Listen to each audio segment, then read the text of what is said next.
Hello challengers, and welcome to this video about filling in a TGO Challenge route sheet. I'm Gail, and when you make it to Montrose at the end of the challenge in May, you may bump into me at Challenge Control.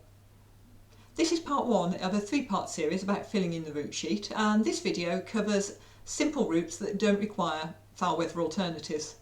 Part two covers both simple and multi-day foul weather alternatives, and part three covers making changes to your route sheet after submission. In this video I'm going to advise you on how to fill in a route sheet with the information that you have at your fingertips, assuming that you've already read the event details and planned your route. We won't be going into planning and plotting your route, which is a key part of the challenge, but if you do need any help on that, then you can either ask in the Facebook group or drop a message to the coordinators. You've decided on your start point, your finish point and all the points in between, staying within the challenge area. You've designed foul weather alternatives for those days that need them, and you also know where you intend to make your overnight halts, be they wild camps, bothies or a plush hostel. Your route has been plotted either electronically or on paper maps, and no doubt with copious notes, and you've measured how far each day's walk is, and its associated ascent. You know if you're walking as a team or solo, and if you need to cross Loch Ness. Now all you need to do is to fill in the route sheet so that your route can be understood, vetted and finalised, ready for the off. During the event, the route sheet is Challenge Control's first port of call if you miss a phone in, so it must be clear and concise. The first thing you need to know is where you'll find the online route sheet form, and like many TGO Challenge questions, the answer can be found on the TGO Challenge website. So let's go to tgochallenge.com, then choose the Resources tab, and from there you'll find Forms and Guidance.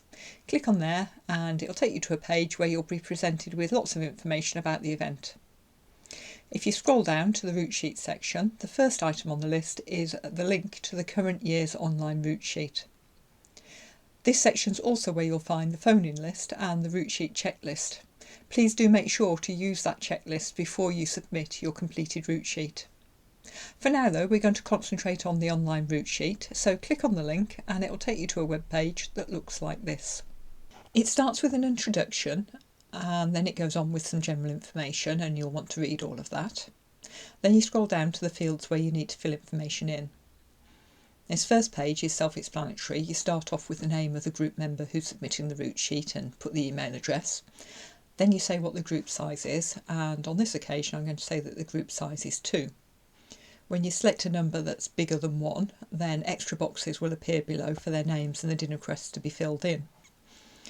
Now the first box here is for the group leader, which usually will be the person who's filling in the route sheet, but not always.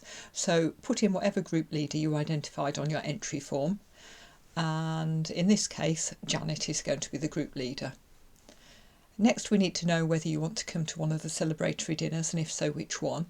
Then whether you want to bring a guest. Now note that guests can't be accommodated on the Thursday dinner unless you're completing your 10th, 20th or 30th challenge. So if you do want to bring a guest, you should opt for one of the other nights. If you're not solo, fill in the same information for every member of the group. Then you need to say what your start point is. It's a drop-down list, so just click on the appropriate start point. Because these are mandatory fields, as denoted by the red asterisk, you do need to put something in these boxes if you want to move on to the next page. So if you haven't quite finalised some of this information, you can select TBD. Just do be sure to come back and complete the information before submitting your route sheet. Now for this example, the route's going to go from Shieldbridge to Dunnottar Castle, and it's going to start on Thursday the 8th of May and finish on Wednesday the 21st of May. So that's the information I've put into those boxes. You now have the option to save or to just go to the next page. Always hit save. Click save every time you think about it. This form doesn't auto-save, so if you filled in some information and then go away from this web page, if you haven't saved it first, you will lose what you've done. So just remember to keep clicking save. When you click on save, as you see here, you get a panel that gives you a link that you can copy, and it also gives you the option of emailing the link to yourself.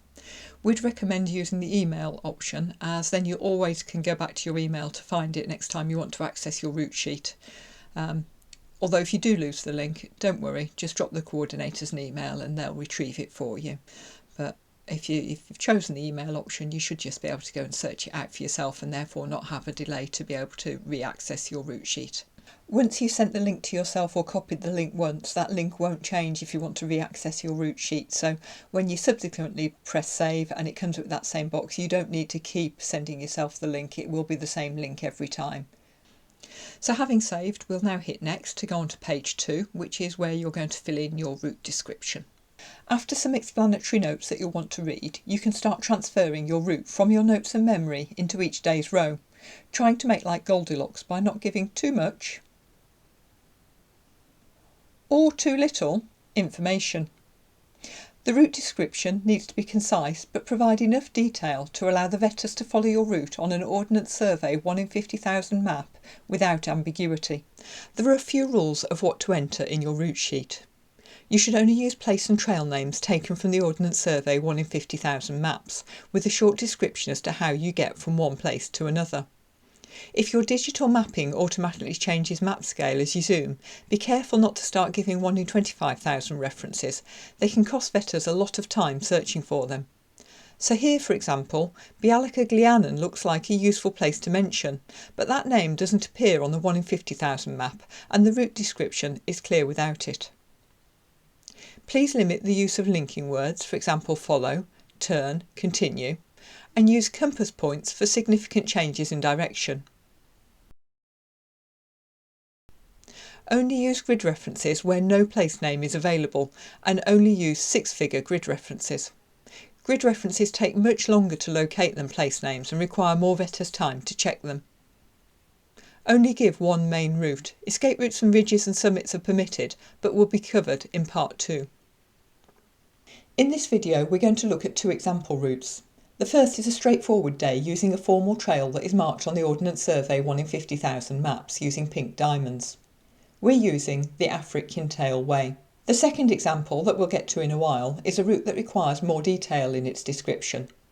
For foul weather alternatives, you'll need part 2 of this video. Concentrating on the first example, you can see that it is a Shieldbridge start that then goes north-east on roads to Morvick to pick up the start of the Afric Kintail Way, following it by the River Crow to Glenlicht House, then on to Knockbitack and passing Camban Bothy to reach the western end of Glen Afric, camping somewhere around Altbaid Youth Hostel, as shown. Now let's go to page 2 of the online route sheet and insert a more succinct description into the line for the day on which this route will be walked. Note that as this is day 1, you'll need to make sure you fill in the row with the same date as you put in as your start date on page 1 of the route sheet. You'll see that each day has 2 rows in the table. The first is for your main route, the second is for the foul weather alternative, if one's needed. As the Afric Kintail Way is a formal trail marked on the map, all that needs to be said on the route sheet is Shieldbridge, roads north-east to Morvick, Afric Kintail Way, camp beyond Altbaid Youth Hostel. All distances and ascents are to be given in metric units. It's fine to round your distances to the nearest kilometre and the ascent to the nearest 10 metres, so for this day it's 20 kilometres with a total ascent of 380 metres. Note that some mapping software will overstate the ascent. It's always worth looking at the ascent profile, seeing how noisy it is and doing a quick calculation to check its accuracy. For example, on this day, OMN calculated the ascent to be 640 metres. We think it's closer to 380. The next column is the overnight halt point. You don't need to state wild camp as it will usually be obvious from the location, so here we give a description in words. Beyond Altbaid and the 6-digit grid reference. NH084202. If you're staying in a town or village, no grid reference is needed. However, please state the name of the place and of your accommodation, which may be a campsite, a B&B, a hostel, etc. To show an example, in another day's overnight halt box, you might be staying in Fort Augustus at Morag's Lodge. The final column asks whether this is a high day, so for this example we can leave it saying no. You only need to change this column to yes if you're going over any significant summits, which will usually be over 700 metres, such as Corbett's and Munro's. As this is a low-level day that doesn't involve any unbridged river crossings, we also don't need a foul weather alternative, so we can put not applicable in the foul weather alternative row for this date and leave the other columns of that row blank. Our second example is slightly more involved, with a start at Dorney and not using a formal trail named on the Ordnance Survey 1 in 50,000 map. Looking at our planned route, we're starting from Dorney and going to head east from Dorney on a minor road to Bundalloch, continuing on the path east by the River Glennon, up and over to Camasluini and Glenalcaig.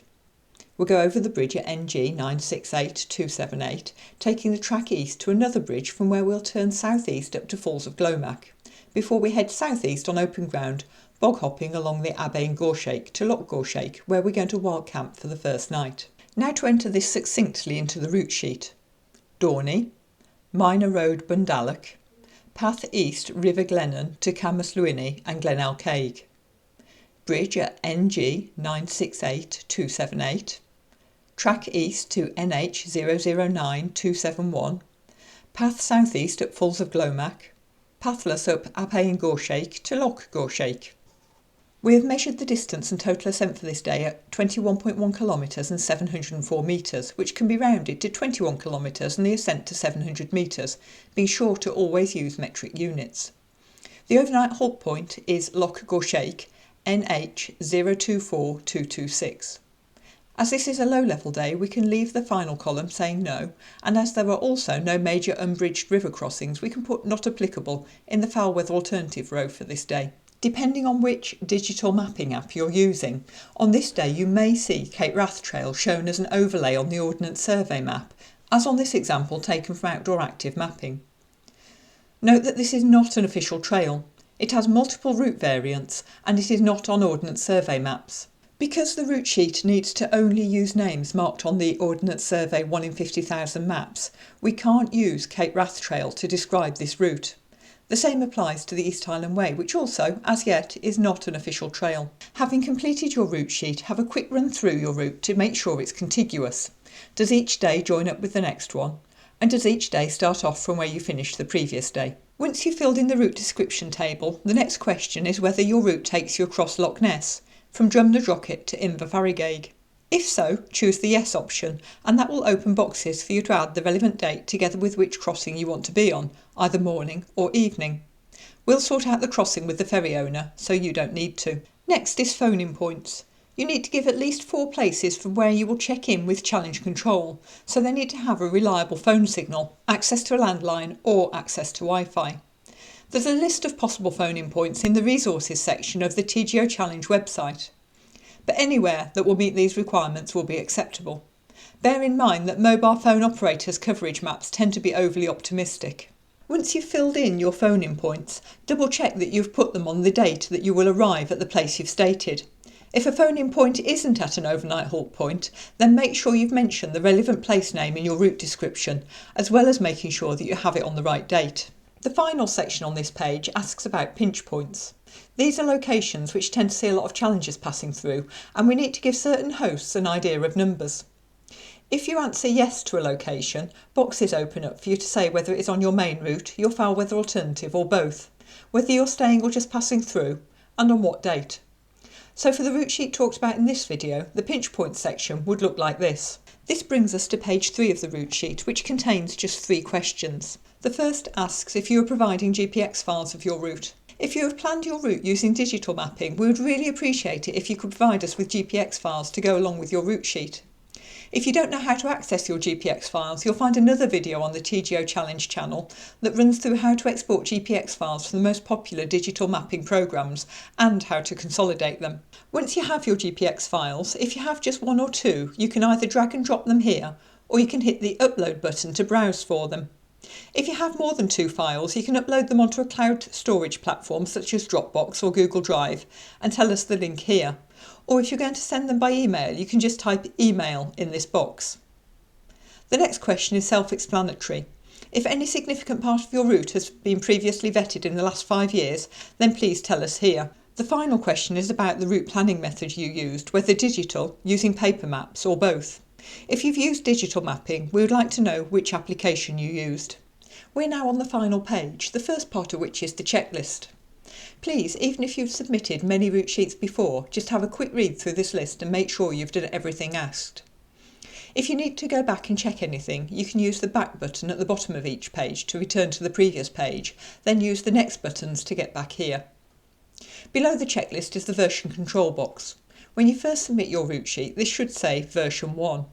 For each subsequent submission, either in response to your vetting comments or because you've just decided to change something, you'll need to add 1 to the previous version number. Part 3 of this video series will cover changing route sheets. The questions and comments box can be used for questions to the coordinators or your vetter, or for any comments about the online route sheet document. Finally, if you're happy with everything on your route sheet, then you can click on the Submit button. A box will pop up confirming submission, and you'll also receive an email. That email will contain information about what happens next, a link to re-access your route sheet, but please don't make any changes until you have your vetter's comments back, a text version of everything you've said on your submitted route sheet, and there'll also be an attachment containing a Word version of your route sheet. So there you go, I hope that was useful to you. Don't forget that the information in this video can also be found on the Filling in Your Route Sheet page of the TGO Challenge website. And if you have any comments or questions, you can ask them in the TGO Challenge Facebook group, or you can contact the coordinators.